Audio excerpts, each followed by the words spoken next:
Hi folks, welcome to the Epochs of the Load Seaters, where I am of course joined by Bo, and today we're going to be talking about Henry II, King of England. And we've talked a lot around Henry II, so there are many previous epochs that you can go and watch. What did we do? Thomas Becket's, Eleanor of Aquitaine? Yep. And was there another And William one? Marshall. That was it, William Marshall. So these are all people who are closely connected to Henry II. But for some reason, we didn't focus on the man himself. So that's what we're going to be doing today. Yeah, so for me, I'm a big fan of the 12th century. It's maybe a bit of a funny thing to say, but that's exciting. Par for the course if you're a history nerd. It's an exciting sort of a thing to say. I really like the 12th century, the early 13th century. The reign of Henry II and Richard the Lionheart and John, that's sort of, I love that stuff. The Plantagenets were just crazy family. It's great. And Henry II is a really, really, really pivotal king. There's no two ways about that. He ruled for quite a while. And it started off the Plantagenet dynasty, which doesn't end until, well, Bolingbroke, 1399. And you could even argue that not until the Tudors, because the House of York and Lancaster are basically cadet branches, cousin branches of the House of Plantagenet. So you could argue up until Bosworth Field, 1485. So it's a fair old innings. Even if you're not that generous, it's like 7 generations sort of thing. So yeah, that's very good. Pretty good, yeah. So where to start? Like I say, I'm not going to go into much, although we will cover it, or the Becket saga. Yeah. So go back and look for that one. And it will be mentioned, but not in fantastic amount of detail, his almost never-ending saga of him and his wife, Eleanor of Aquitaine. And just the great figure, possibly, or in my opinion, the greatest knight of all time, William the Marshal. But there's still loads to be said. Nicholas Vincent, the historian, said something like Henry II's reign just saw sort of a crazy amount of turbulence. Just the world turned upside down in all sorts of ways, a few different times. And he's fantastically powerful as well. He became easily the most powerful man in Western Europe, and arguably the most powerful man, or second most powerful man maybe after the Holy Roman Emperor, in all of Europe. Well, depends how you count it, isn't it? There's the Pope, of course. Sure, yeah. But, yeah. How many divisions does the Pope have, famously? And just powerful in all sorts of other ways. I mean, so for example, does your legacy echo through the centuries? In those terms, he is one of the most important kings of England. Things he set up, we still live with in all sorts of ways. I've got loads of quotes from Churchill, because we're going back into that sort of stream of things. But before I start there, just to say, we did Henry I, and then there's the period of Anarchy. I don't think we've done an epochs purely on the Anarchy, that of the Empress Matilda, who is Henry II's mother, and Stephen of Blois. So just a quick few minutes on that, super quick. Henry I dies. He would have had a son who himself was killed in the White Ship incident. We definitely covered that. Yeah. So there was no male heir. So he tries to get his daughter, Matilda, or Maud, to be a queen, or a female king. It was weird, but there you go. And she was an empress simply through dint of having been married to the Holy Roman Emperor earlier. She wasn't a true empress in her own right or anything. No. Anyway, one other thing to say here, straight off the bat, is that Henry II and his heirs weren't known as Plantagenet until much later. It comes from their Anjou heritage, his father's side, and I'll talk about that in a moment. At the time, he was known as Henry Fitz Empress, i.e. son of an empress. Yeah. That's what he was known as at the time. So another thing I'd like to say right off the bat, I don't know if you remember, because it was quite a few months ago now, maybe a year or more ago now, when we were talking about the reigns of, well, when the Anglo-Saxon line ended, the House of Wessex, with sort of the Confessor. And there was some prophecies, whether they're true or not, or it's all said in hindsight, that England, the green tree of England, metaphorically, would never sort of grow and thrive again until its severed trunk had been reunited.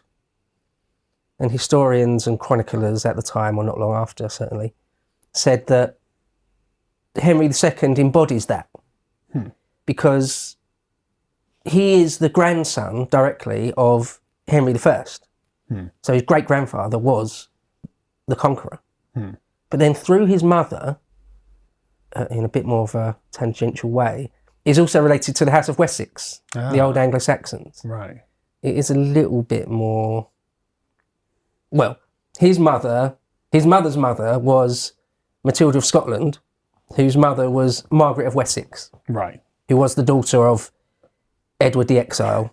So, European royal politics.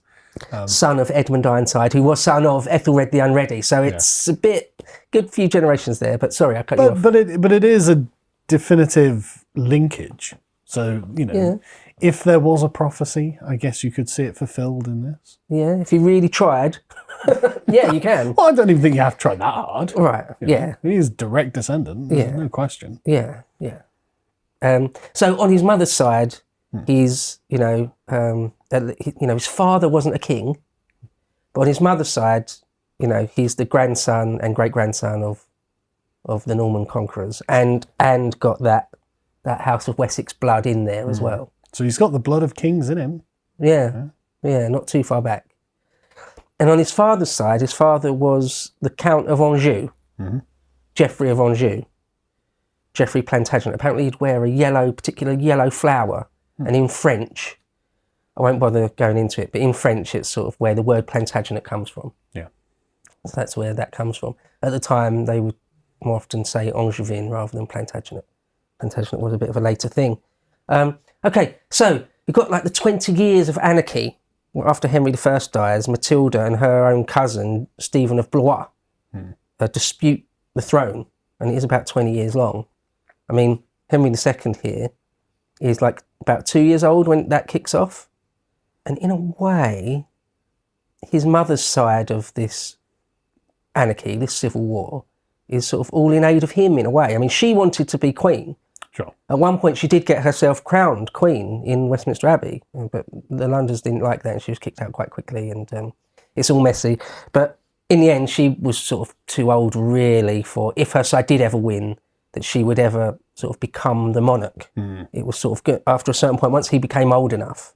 Yeah. And then by the time it does all come to fruition, he is in his early 20s. Yes. She's not going to be the first matriarch who manoeuvres herself to be the queen mother. Right.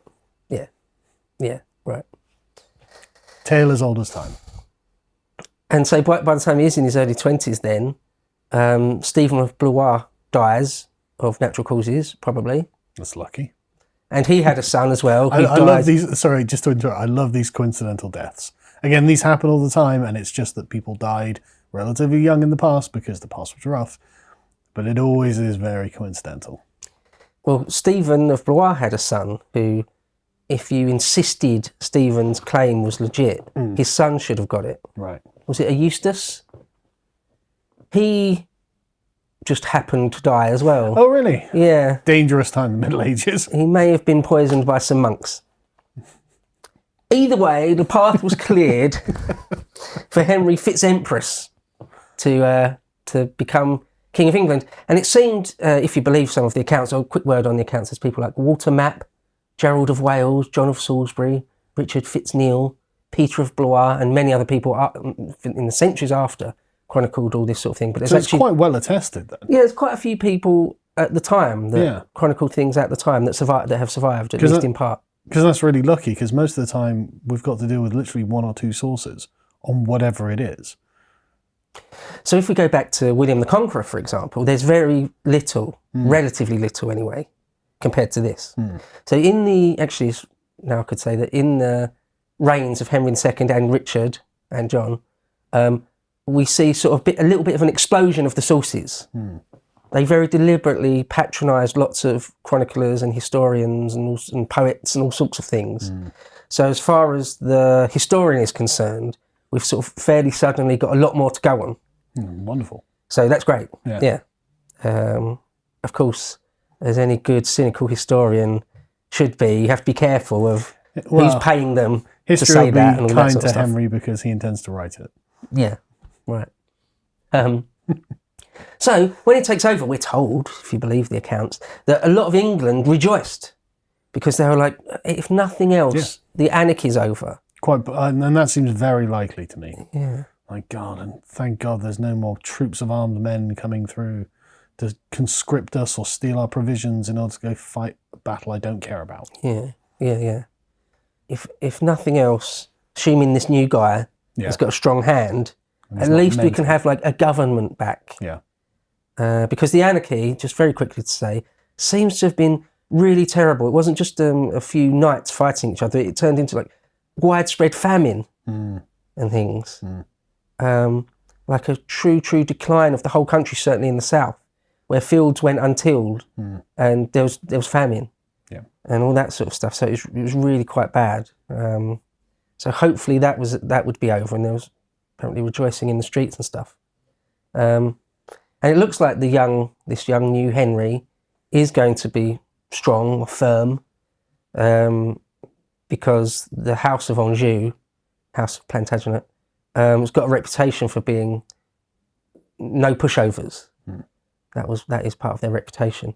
But one quote here, the first of many from Churchill, he said, "The accession of Henry II began one of the most pregnant and decisive reigns in English history. The new sovereign ruled an empire and, as his subjects boasted, his warrant ran from the Arctic Ocean to the Pyrenees. England to him was but one, the most solid, though perhaps the least attractive, of his provinces. But he gave to England that effectual element of external control which, as in the days of William of Orange, was indispensable to the growth of national unity. He was accepted by English and Norman as the ruler of both races and of the whole country. The memories of Hastings were confounded in his person, and after the hideous anarchy of civil war between robber barons, all due attention was paid to his commands. Thus, though a Frenchman, with foreign speech and foreign modes, he shaped our country in a fashion of which the outline remains to the present day." And we'll get into it in a bit, but in all sorts of ways that's true. I mean, echoes of, sure, but certain things put in place by him, we still have, or at least were only done away with in the 19th or 20th century, things like that. So, lasted a long time. So one thing to say that, again, Nicholas Vincent pointed out, is that where he's got this sort of pretty incredible lineage, at least on his mother's side, on his father's side, he wasn't the son of a king, though. Yeah. So there's always that. So there's always this element, it seems, that he's got something to prove. Or that it's just not the absolute perfect. You're not sort of born to the purple. Yeah. He had to wrest control, at least of the crown of England, off of Stephen of Blois, who himself was some sort of usurper. So, tit for tat, 6 of one, half dozen of the other, swings and roundabouts. But nonetheless, his dad wasn't the anointed king. So that's something that historians have pointed out. Churchill goes on to say, "After 100 years of being the encampment of an invading army and the battleground of its quarrelsome officers and their descendants, England became finally and for all time a coherent kingdom, based upon Christianity and upon the Latin civilization which recalled the message of ancient Rome. Henry Plantagenet first brought England, Scotland and Ireland into a certain common relationship. He re-established the system of royal government which his grandfather, Henry I, had prematurely erected. He relaid the foundations of a central power based upon the exchequer and the judiciary, which was ultimately to supersede the feudal system of William the Conqueror. The king gathered up and cherished the Anglo-Saxon tradition of self-government under royal command in shire and borough. He developed and made permanent assizes, types of court, legal courts, as they survive today. Quick note to say, up until 1972, when that was all done away with. Oh, really? Yeah, but Churchill was writing in the 40s, just after World War II. Right. Or perhaps just before, but might wrote it before and it was published after. Anyway, that was still the case up until 1972, incredibly. It is to him we owe the enduring fact that the English-speaking race all over the world is governed by English common law rather than the Roman. I mean, that's something right there, isn't it? To say that's, you know, like I say, the shadow of his memory cast down through the centuries. By his constitutions of Clarendon, he sought to fix the relationship of church and state and to force the church in its temporal character to submit itself to the life and law of the nation. In this endeavour, he had, after a deadly struggle, to retreat, and it was left to Henry VIII, those centuries later, to avenge his predecessor by destroying the shrine of St Thomas at Canterbury. So we'll get into all of that when we talk about, at least in passing, Thomas Becket again. Yeah. But the constitutions of Clarendon, sort of in a nutshell, the king, the crown, the secular power is above the church, be in no doubt. And it's fair to say, isn't it, that only really got properly decided by Henry VIII. There's always been a kind of spirit of it, though. There's always been a kind of strange, even back to the Anglo-Saxon days, the English viewed their church as theirs, which is interesting. I put it down to just being an island or something, I don't know. You know, but there's always been this weird sort of breakaway spirit in just the islands. Anyway. Then there's that relationship between archbishops of Canterbury, or even the Pope himself from Rome, trying to sort of dominate. Yeah, absolutely. At various times. It's always been a power struggle. Yeah. But the power of like self-determination has always been there, and has always been influential. No, it's true. Yeah. To be honest, there are certainly examples throughout history in Europe, more often in Europe, where a cardinal or an archbishop or someone or a particular pope has really dominated all sorts of crowns, kingdoms, all types of sovereignty, genuinely dominated them. It's usually an unfair struggle. Usually it's not the case. In Britain, rarely. I mean, the story of Becket is one example of where, on some level, for a brief period, at no point did he really stand above the king, but there was a genuine struggle, at least you can say, a genuine struggle. Yeah. I can only think of ways to describe it as like spirits of the thing, where it's like there's a kind of intonation in what they're asking for that is at odds with the general spirit of the self-governing nature of the kingdom, right? And you're totally right. Like there are loads of very powerful popes or cardinals on the continent who have overawed kings, and that the sort of spread of that has always been very limited in England, I think. Yeah. I mean, there are a few examples of sort of overly powerful archbishops. Dunstan maybe, but it's fairly rare. It's quite rare. It's a lot more common on the continent. I can only assume it's because of proximity. Yeah, right. And it depends how sort of pious or submissive a king is. There might be a certain king somewhere, or it doesn't have to be a king, it could be a duke, but he's got complete sovereignty in his own fief, who just decides he actively wants to be subservient to the Pope. Yeah. And so is. Yep. But I'm thinking of the general sort of theme, because like the English have always had very parochial saints. You know, like a lot of England's saints are English, and whereas in other places, actually the saint will be a foreigner who's come there to do something, like St Patrick in Ireland and things like this. And obviously St George isn't, English. Well, actually it was, but anyway, different story for another time. He slayed the dragon not far from here in Wiltshire. It was very close, actually. Yeah, that's a historical fact. But there are loads of like actually, English saints that would be like little holy sites and stuff like that. But it just, we're a parochial little place, and we always have been. I just find that very adorable. I mentioned St Dunstan just a moment ago. Yeah, can't get much more. Yeah, St Becket. Yeah, St Thomas. Yeah. So, first of all then, when Henry Fitz-Empress first becomes king, he had a younger brother, Geoffrey, who tried to sort of claim that he should probably have a big chunk of the inheritance if he's going to go be king of England, Geoffrey, should by rights have Anjou and Touraine? No. It's not a terrible argument, but obviously I'm not going to allow that. So But Henry was like, no. Yeah. That's one of the things you've got to give to Henry. It's like it's a strength, but also sometimes a weakness if taken too far. Is that he didn't like to share power. Not much of it anyway, and that gets him in some hot water. One of the things to say, I think, first of all, just to sort of set the tone a bit, is we've said it in all sorts of epochs, haven't we? That when you rule, when you've got a monarchy, and it's sort of a personal rule, there's a couple of ways you can do it. You can either try and parcel out all the powers among your own family, or the opposite, make sure you don't give anyone in your bloodline any power at all, sort of thing. There's shades of grey between that, but it depends on the kind of people that you're related to, doesn't it? Yeah, right.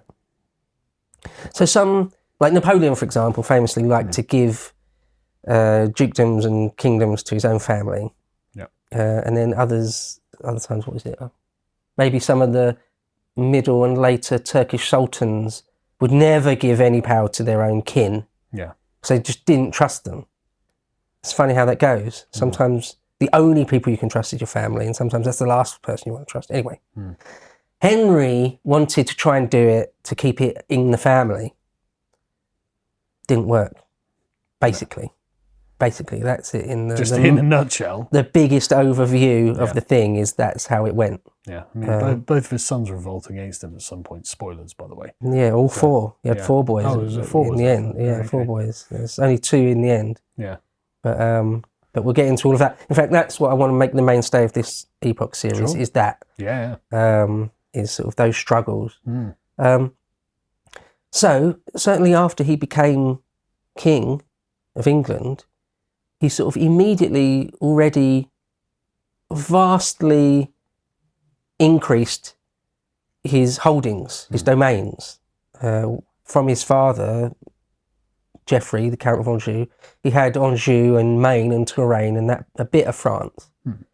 But now suddenly he's got just much, much, much bigger holdings, including obviously England. Now, England at that point, it actually didn't stretch all that far north. This is one of the ebbs when the Scots were all the way down into not quite the Midlands, but all of what is now northern England was actually being controlled by the Scots. We didn't really control any of it, or didn't control any of Ireland. And so he's sort of for his paternal inheritance is like nothing to be sniffed at. You're sort of already straight away one of the power players in at least Western Europe. Then, with his success in England against Stephen, he's suddenly blossomed to be much bigger. Then, during his reign itself, it just keeps getting bigger and bigger and expanding. And that's not even including his rights by marriage to Eleanor of Aquitaine. Which is a massive chunk of what is now France anyway. Yeah. Very wealthy and desirable. Huge chunk. Yeah. Huge chunk of sort of southern, southwest France, yeah. Yeah, the Aquitaine and Gascony and, well, all the way down to the Pyrenees. Yeah. Okay, so one thing that's come down to us through the centuries is quite a clear impression of what he looked like. Oh, okay. Now, we don't always get that, certainly in an early period.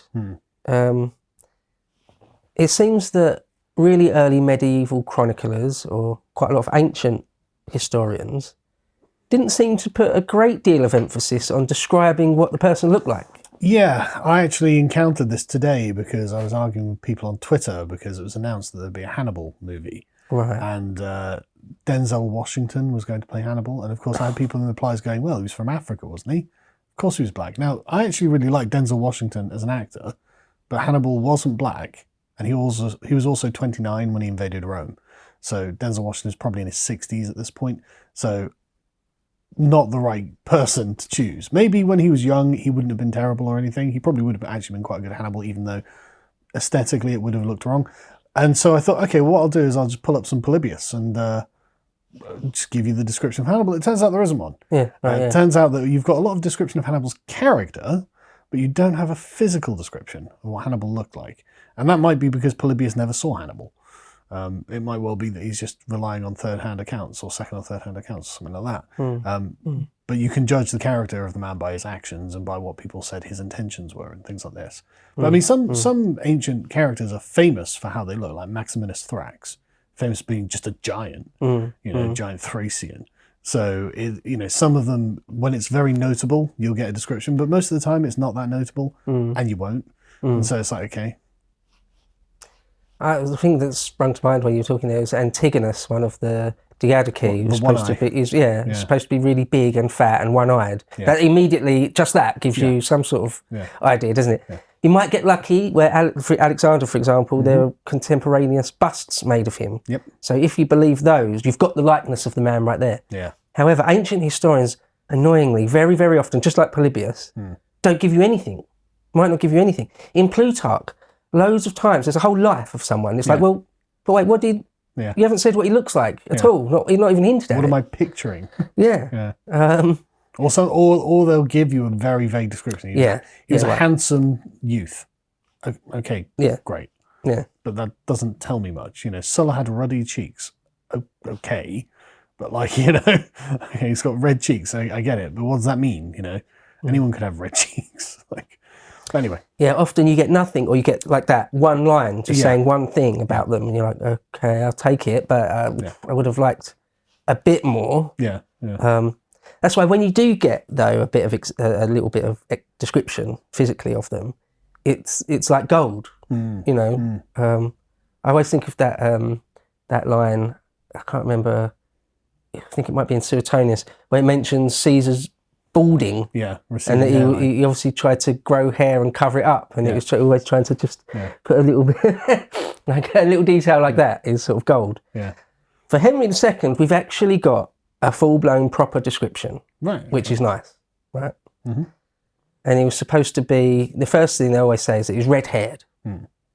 But Churchill says this: a vivid picture is painted of this gifted and for a while enviable man. Square, thick-set, bull-necked,